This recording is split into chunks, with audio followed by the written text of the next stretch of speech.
ನಮಸ್ಕಾರ ಸ್ನೇಹಿತರೆ, ನಾನು ನಿಮ್ಮ ಅಶೋಕ್ ರಾಜರಸ್. ಇವತ್ತು ಒಂದು ಸುಂದರವಾದ ಕಥೆಯ ಮೂಲಕ ಒಂದು ಜೀವನದ ಪಾಠವನ್ನು ಕಲಿಯೋದಕ್ಕೆ ಪ್ರಯತ್ನ ಮಾಡೋಣ, ಜೀವನದಲ್ಲಿ ಅಳವಡಿಸ್ಕೊಳ್ಳೋಣ. ಕತೆ ಭಾಳ ಸುಂದರವಾಗಿದೆ. ಒಮ್ಮೆ ಒಬ್ಬ ಶಿಷ್ಯ ಗುರು ಹತ್ರ ಬರ್ತಾನೆ.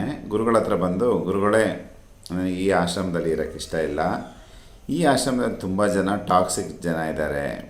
ಎಲ್ಲ ಬೇರೆಯವ್ರ ಬಗ್ಗೆ ನನ್ನ ಬಗ್ಗೆ ಕೆಟ್ಟದಾಗ ಮಾತಾಡ್ತಾರೆ, ನನ್ನ ಬೆನ್ನಿಂದೆ ಮಾತಾಡ್ತಾರೆ, ನನ್ನ ಚುಚ್ಚು ಮಾತಾಡ್ತಾರೆ, ನನ್ನನ್ನು ಡಿಮೋಟಿವೇಟ್ ಮಾಡ್ತಾರೆ, ನನಗೆ ನೋವಾಗೋ ಥರ ಮಾತಾಡ್ತಾರೆ. ನನಗೆ ಇಲ್ಲಿ ಇರೋಕ್ಕೆ ಇಷ್ಟ ಇಲ್ಲ. ನಾನೆಲ್ಲರೂ ಪ್ರಶಾಂತವಾಗಿರೋಂಥ ಒಂದು ಆಶ್ರಮಕ್ಕೆ ಹೋಗಿ ಆರಾಮಾಗಿ ನಾನು ಜೀವನ ಮಾಡಬೇಕು ಅಂತ ಇದ್ದೀನಿ. ದಯವಿಟ್ಟು ಎಲ್ಲರ ಕಳಿಸ್ಕೊಡಿ ನನ್ನ ಆ ಥರ ಜಾಗಕ್ಕೆ ಅಂತಾರೆ. ಗುರುಗಳಿಗೆ ಗೊತ್ತಾಗುತ್ತೆ. ಆಯಿತಾ, ಸರಿಯಪ್ಪ ಕಳಿಸ್ಕೊಡ್ತೀನಿ ಅಂತೇಳ್ಬಿಟ್ಟು ಒಂದು ಬಟ್ಲಲ್ಲಿ ನೀರು ಕೊಡ್ತಾರೆ. ಬಟ್ಟಲು ತುಂಬ ನೀರು ಕೊಡ್ತಾರೆ. ಮತ್ತು ಬಟ್ಲು ತುಂಬ ನೀರು ಕೊಟ್ಟು ಈ ಬಟ್ಟಲನ್ನ ಹಿಡ್ಕೊಂಡು ಈ ಆಶ್ರಮನೆಲ್ಲ ಒಂದು ಸುತ್ಕೊಂಬರ್ಬೇಕು. ನೀನು ಆಶ್ರಮನೆಲ್ಲ ಪೂರ್ತಿ ಸುತ್ಕೊಂಡ್ಬಂದು ನೀರು ಚೆಲ್ದಂಗೆ ತೊಗೊಂಬಂದರೆ ನಾನಿನ್ನು ನೀನು ನಿರೀಕ್ಷೆ ಮಾಡ್ತಾರೆ ಆಶ್ರಮಕ್ಕೆ ಕಳಿಸ್ತೀನಿ ಅಂತ ಹೇಳ್ತಾರೆ. ಅವನಿಗೆ ಇಷ್ಟು ಸಿಂಪಲ್ ಟಾಸ್ಕ್ ಕೊಟ್ಟಲ್ಲ ಗುರುಗಳು ಅಂತ ನೀರು ಹಿಡ್ಕೊತಾನೆ. ಆಶ್ರಮದ ಎಲ್ಲ ಕಡೆ ಓಡಾಡ್ತಾನೆ. ಎಲ್ಲ ಕಡೆ ಓಡಾಡಿ ಆಶ್ರಮವನ್ನು ಸುತ್ತ ಹಾಕಿ ಬರ್ತಾನೆ. ಬಂದಿದ್ದು ಗುರುಗಳಿಗೆ ತೋರಿಸ್ತಾನೆ. ಗುರುಗಳೇ ನೋಡಿ, ನೀರು ಒಂದು ಡ್ರಾಪು ಕೂಡ ಚೆಲ್ಲಿಲ್ಲ. ನೀವು ಹೇಳಿ ಟಾಸ್ಕ್ನ ಕರೆಕ್ಟಾಗಿ ಕಂಪ್ಲೀಟ್ ಮಾಡಿದ್ದೀನಿ. ಈಗ ನೀವು ನನ್ನ ಬೇರೆ ಆಶ್ರಮಕ್ಕೆ ಕಳಿಸ್ಬೇಕು ಅಂತ. ಹೌದಲ್ವಾ? ನೀರು ಒಂದು ಡ್ರಾಪು ಚೆಲ್ಲಿಲ್ಲ ಅಲ್ವಾ? ನೋಡಪ್ಪ, ನೀನು ಆಶ್ರಮದೆಲ್ಲ ಸುತ್ತಾಡ್ಕೊಂಬಂದೆ. ಈಗ ನೀರು ಹಿಡ್ಕೊಂಡು ಹೋಗುವಾಗ ಬೇರೆ ಯಾರೋ ನಿನ್ನ ಬಗ್ಗೆ ಕೆಟ್ಟದಾಗ ಮಾತಾಡಿದ್ದು, ಬೇರೆಯವ್ರು ಕೆಟ್ಟದಾಗ ಚುಚ್ಚು ಮಾತಾಡಿದ್ದು ಏನಾದ್ರು ಕೇಳಿಸ್ತಾ? ಇಲ್ಲ ಗುರುಗಳೇ, ನನ್ನ ಗಮನ ಎಲ್ಲ ನೀರಿನ ಮೇಲಿತ್ತು. ಯಾರಿದ್ದಾರೆ, ಯಾರು ಏನು ಮಾಡ್ತಾಯಿದ್ದಾರೆ, ನನ್ನ ಬಗ್ಗೆ ಮಾತಾಡ್ತಿದ್ದಾರಾ, ಮಾತಾಡ್ತಾ ಇಲ್ವಾ, ಯಾವುದ್ರ ಮೇಲೂ ಗಮನ ಇರಲಿಲ್ಲ ಗುರುಗಳೇ ಅಂತ. ಅದಕ್ಕೆ ಅವಾಗ ಹೇಳ್ತಾರೆ ಗುರುಗಳು, ನೋಡಪ್ಪ, ಜೀವನ ಹೀಗೇ. ನೀವು ಎಲ್ಲೇ ಹೋಗಲಿ ಅಲ್ಲಿ ಎಲ್ಲರೂ ನಿಮ್ಮ ಬಗ್ಗೆ ಮಾತಾಡಬಾರ್ದು.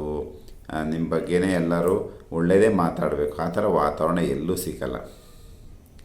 ನೀವು ಅವ್ರ ಕಡೆ ಎಲ್ಲ ಗಮನ ಹರಿಸ್ತಾ ಇದ್ದರೆ ನಿಮ್ಮ ಗುರಿ ಮೇಲೆ ಗಮನ ಇಲ್ಲ. ಈಗ ಹುಡುಗ ನೀರನ್ನು ಗಮನಿಸ್ತಾ ಇದ್ದಾಗ, ಆ ಟಾಸ್ಕನ್ನು ಕಂಪ್ಲೀಟ್ ಮಾಡಬೇಕು ಅಂತ ಇದ್ದಾಗ ಬೇರೆ ಯಾವುದೋ ಒಂದು ಗಮನಕ್ಕೆ ಬರಲಿಲ್ಲ. ಹಾಗೆಯೇ ಸ್ನೇಹಿತರೆ, ನಾವು ಕೂಡ ನಮ್ಮ ಜೀವನದ ಬಗ್ಗೆ, ನಮ್ಮ ಗುರಿಯ ಬಗ್ಗೆ, ನಮ್ಮ ಆರೋಗ್ಯದ ಬಗ್ಗೆ, ನಮ್ಮ ಮನೆಯವರ ಬಗ್ಗೆ, ಪ್ರೀತಿ ಪಾತ್ರರ ಬಗ್ಗೆ, ನಮ್ಮ ಏಳಿಗೆಯ ಬಗ್ಗೆ, ಆಮೇಲೆ ಆರ್ಥಿಕವಾಗಿ ನಾವು ಎಷ್ಟು ಚೆನ್ನಾಗಿರಬೇಕು, ಇಂಡಿಪೆಂಡೆಂಟಾಗಿ ಹೇಗಿರಬೇಕು, ಈ ಥರ ವಿಚಾರಗಳ ಬಗ್ಗೆ ನಿಮಗೆ ಗಮನ ಇದ್ದರೆ ಯಾರು ಚುಚ್ಚು ಮಾತಾಡ್ತಾರೆ, ಅದು ಮಾತಾಡ್ತಾರೆ, ಇದು ಮಾತಾಡ್ತಾರೆ, ಅದ್ರ ಕಡೆಗೆ ಯಾವುದು ಗಮನ ಇರಲ್ಲ. ಇನ್ನೂ ಒಂದು ವಿಚಾರ ಹೇಳ್ತೆ ಇಲ್ಲಿ. ಜೀವನ ಅಂತಂದು ಬಂದಾಗ, ಆಯಿತಾ, ನಮ್ಮ ಸುತ್ತ ಜನರ ಜೊತೆನೇ ಬದುಕಬೇಕು.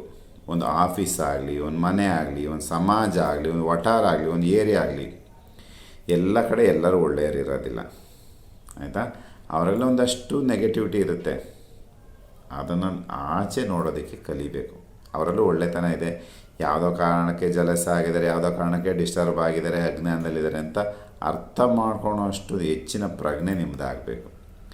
ಆ ರೀತಿ ಆದಾಗ ನಿಮ್ಮ ಜೀವನ ಸುಂದರ ಆಗುತ್ತೆ. ಅದನ್ನು ಬಿಟ್ಟು ನನ್ನ ಗಂಡ ಚೆನ್ನಾಗಿಲ್ಲ, ಹೆಂಡತಿ ಚೆನ್ನಾಗಿಲ್ಲ, ಮನೆ ಚೆನ್ನಾಗಿಲ್ಲ, ಅತ್ತೆ ಸರಿ ಇಲ್ಲ, ಮಾವ ಸರಿ ಇಲ್ಲ, ಮನೆ ಸರಿ ಇಲ್ಲ, ವಠಾರ ಸರಿ ಇಲ್ಲ, ಫ್ಯಾಮಿಲಿ ಸರಿ ಇಲ್ಲ, ಆಫೀಸ್ ಸರಿ ಇಲ್ಲ ಅಂತ ಇದ್ದರೆ ನೀವು ಪ್ರಶಾಂತವಾಗಿರೋ ಜಾಗ ಎಲ್ಲೂ ಸಿಗಲ್ಲ.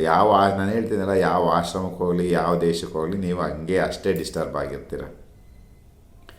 ನೋಡುವಂಥ ದೃಷ್ಟಿಕೋನವನ್ನು ಬದಲಾಯಿಸ್ಕೊಂಡು ಜೀವನವನ್ನು ಭಾಳ ಸುಂದರವಾಗಿ ರೂಪಿಸ್ಕೋಬೋದು. ನೀವು ಎಲ್ಲಾರ ಇರಿ, ಯಾವ ಊರಲ್ಲಿ ಇರಲಿ, ಯಾವ ದೇಶದಲ್ಲಾರಿ, ಎಷ್ಟು ವಯಸ್ಸಾರಾಗಿರಲಿ, ನೀವು ಖುಷಿಯಾಗಿ ನೆಮ್ಮದಿಯಾಗಿ ಆನಂದವಾಗಿರ್ಬೋದು. ಈ ಆನಂದ ಅನ್ನೋದು ಮನಸ್ಸಿನಲ್ಲಿರೋ ಭಾವನೆ. ಅದನ್ನು ನಿಮ್ಮ ಹತ್ರ ಯಾರು ಕೂಡ ಕಿತ್ಕೊಳೋಕ್ಕೆ ಸಾಧ್ಯ ಇಲ್ಲ. ಆಯಿತಾ, ಆ ಸ್ವಾತಂತ್ರ್ಯ ನಿಮ್ಮ ಹತ್ರ ಯಾವಾಗೂ ಇದೆ. ಸದಾಕಾಲ ಖುಷಿಯಾಗಿರೋಣ, ಆನಂದವಾಗಿರೋಣ. ಎಲ್ಲರಿಗೂ ಒಳ್ಳೆಯದಾಗಲಿ. ನಮಸ್ಕಾರ ಸ್ನೇಹಿತರೆ.